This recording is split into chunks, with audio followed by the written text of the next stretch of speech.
எழுத்தினால் அகண்டம் ஏழுமாகினாய் உவ்வெனும் எழுத்தினால் உருத்தரித்து நின்றனை மவ்வெனும் எழுத்தினால் மயங்கினார்கள் வையகம் அவ்வும் உவ்வும் அவ்வுமாய் அமர்ந்ததே சிவாயமே.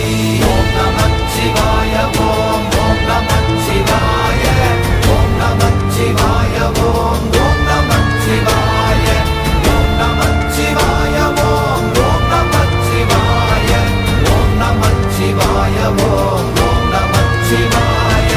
மூன்று மண்டலத்திலும் முட்டி நின்ற தூணிலும் நான்ற பாம்பின் வாயினும் நவின்றெழுந்த அச்சரம் ஈன்ற தாயும் அப்பரும் எடுத்துரைத்த மந்திரம் தோன்றுமோர் எழுத்துளே சொல்ல வெங்குதில்லையே. ஓம் நமச்சிவாய ஓம் ஓம் நம